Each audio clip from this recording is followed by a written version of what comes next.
Oi, eu sou a Lívia, sou a fundadora do Clube do Aconchego. Seja muito bem-vindo e sinta-se aconchegado aqui no colo do Pai.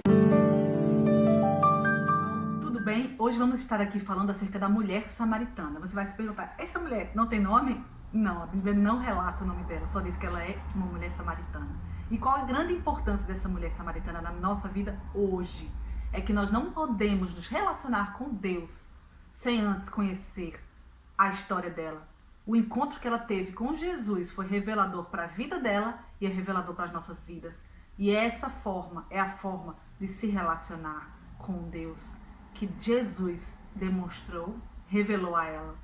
E, portanto, antes de você verdadeiramente se relacionar com Deus, você precisa conhecer esta mulher, saber o que aconteceu nesse encontro, o que Jesus falou para ela. Vem comigo.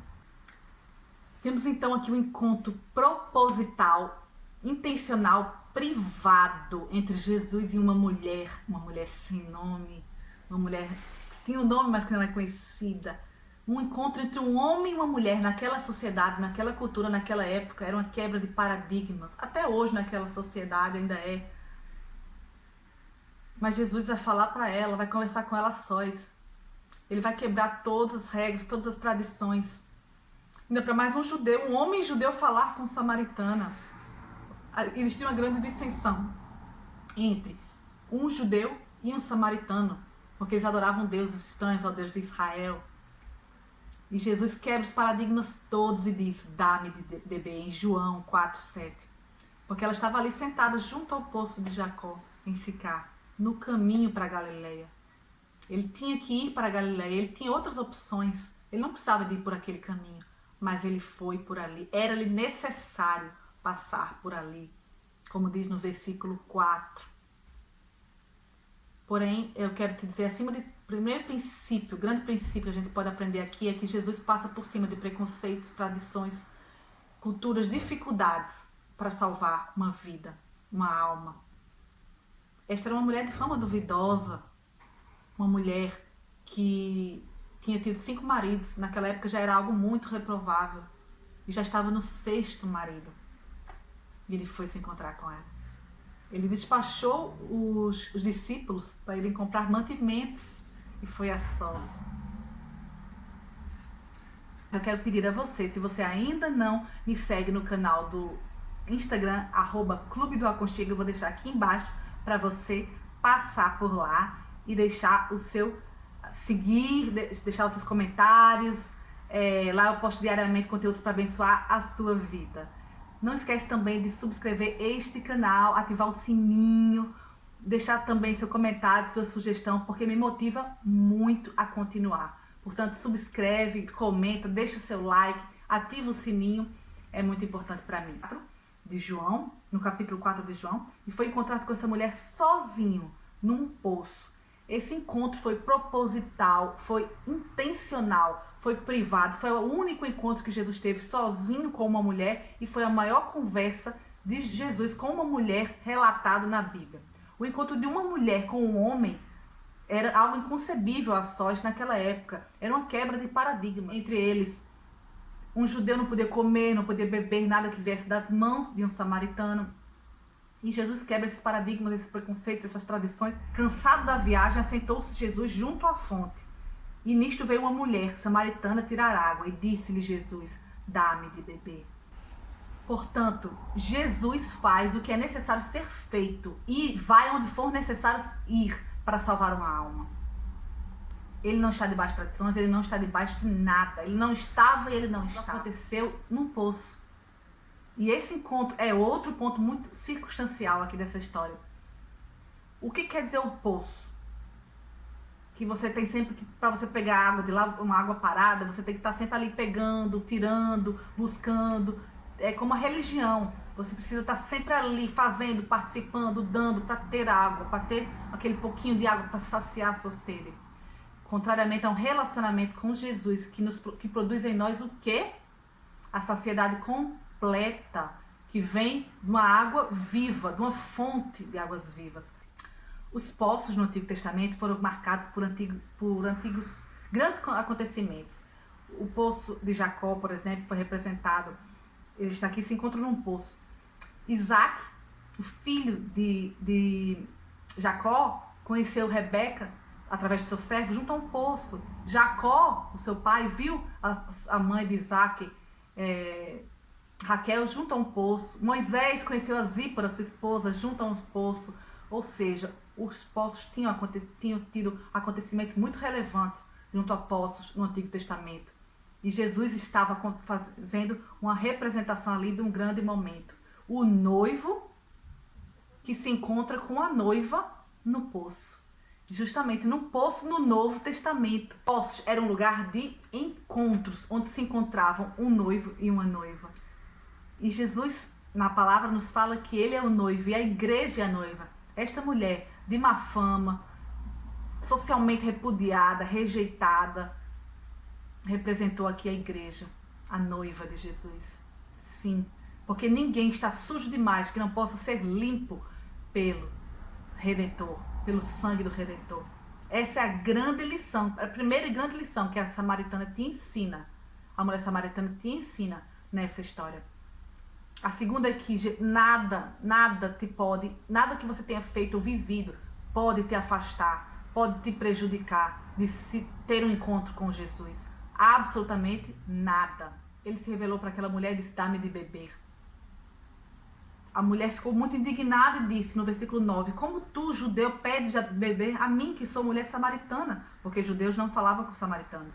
Replicou-lhe Jesus: se conhecesses o dom de Deus, e quem é que te pede, dá-me de beber, tu lhe pedirias, e ele te daria a água viva. Respondeu-lhe então ela: Senhor, se tu não tens com que tirar a água do poço que é fundo, onde pois tens tu essa água viva? Ela ficou interessada, ele despertou o interesse dela. Qual a diferença de uma água parada de um poço e uma água viva que ele estava oferecendo para ela? A água do poço é uma água que você precisa de esforço para tirar, como eu já tinha dito. A água viva é uma água que jorra. A água viva que ele apresentou para ela é uma água que sacia completamente a sua sede e que jorra internamente dentro de você para toda a vida, eternamente, de todo aquele que recebe a Cristo e recebe o Espírito Santo na sua vida, no seu ser, passa a ter uma saciedade espiritual que mais nenhum lugar pode saciar essa sede, e mais nada neste mundo pode saciar. Passa a ter uma fonte interna de água viva que jorra para a eternidade. E essa fonte é tão grande, é tão forte, que não pode ser contida, ela tem que ser partilhada com demais pessoas. Esse é outro grande ensinamento que Jesus deixou ali. Se tu recebes a minha água viva, do meu Espírito Santo, que eu posso te dar, que é a água, fonte de águas vivas, jamais voltarás a ter sede. Ali falando de coisas espirituais. Ela estava ainda pensando: onde estará a água viva, Senhor, para que eu possa beber? Não entendendo nada, falando ainda de coisas carnais. Então Jesus prossegue e diz no versículo 16: vai, chama teu marido e vem cá. Ao que ela respondeu: não tenho marido. E ele: bem disseste, não tenho marido, porque 5 maridos tivestes, e esse que agora tens não é teu marido. Isto disseste com verdade. Ele dá uma palavra de conhecimento, ou seja, é um dom de profecia na vida dela, né? E que é dado pelo Espírito Santo, né? Que hoje habita dentro de nós. Já vimos que é um dom do Espírito. Se você ainda não viu esse vídeo, nós temos aqui nos cards falando acerca dos dons do Espírito que ele dá a nós. E Jesus tinha todos, né? E o dom de palavra de conhecimento é um dom do Espírito, é dom de profecia. E ele profetizou sobre a vida dela. E ela disse: Senhor, disse a mulher, vejo que tu és profeta. Ou seja, ela começa a mudar, após ela ter visto que ele sabia tudo da vida dela, ela começa a mudar e começa a questioná-la acerca de coisas espirituais. Ela pergunta a ele: Senhor, então, onde se deve adorar? Deve se adorar no monte? Deve se adorar...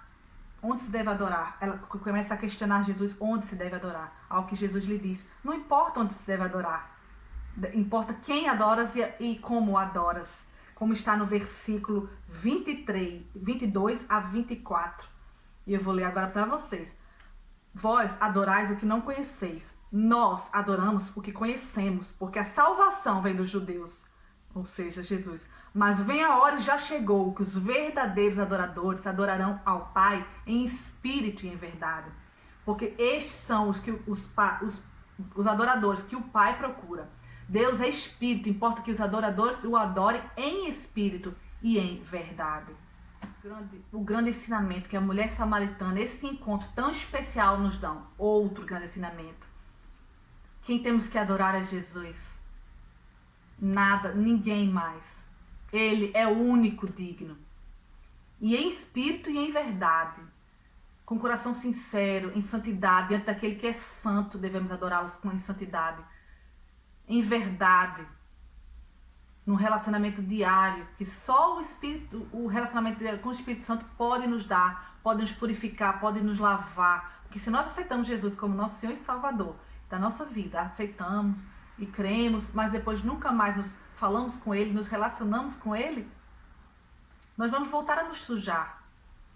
Nós precisamos da verdade, e a verdade é Jesus. Ele disse: eu sou o caminho, a verdade e a vida.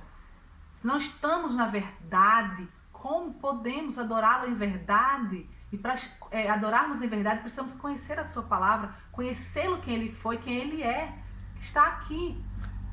Temos que adorar a Jesus em verdade, de acordo com o que está na sua palavra, que é a verdade. E em espírito, não é com rituais, não é com palavras vãs, repetições, não é com sacrifícios. Não. Jesus disse: misericórdia quero e não sacrifícios. Esse é mais um dos ensinamentos desse grande encontro. E por fim, eu quero te falar acerca da improbabilidade desse encontro. Para além de tudo que eu já falei, a mulher repudiada socialmente, improvável, uma mulher que estava suja, entre aspas, perante a sociedade. Não importa o que você fez, Jesus quer se revelar para você. Segundo ponto, adore-o verdadeiramente como ele merece ser adorado, em espírito e em verdade. A mulher então compreendeu tudo. Ela compreendeu que estava falando com o Messias, porque ela mesma falou no versículo 25, eu sei, respondeu a mulher, há de vir o Messias, chamado Cristo. Quando ele vier, anunciará todas as coisas. Disse então Jesus, eu sou o Messias, eu que falo contigo. Ele se revelou como um Messias, o esperado, o ungido de Deus, primeiramente no mundo, aqui na terra, para uma mulher, uma samaritana e uma mulher repudiada socialmente, uma mulher considerada suja socialmente.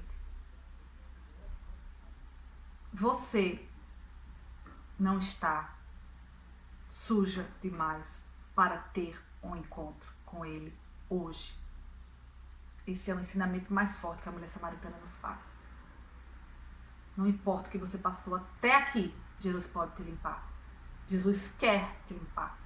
Quando a mulher soube, descobriu que ele era, viu que ele realmente era o Messias, deixou o seu canto, foi para a cidade e disse àqueles homens, vinde comigo e vede um homem que me disse tudo quanto tenho vivido. Será este porventura o Cristo?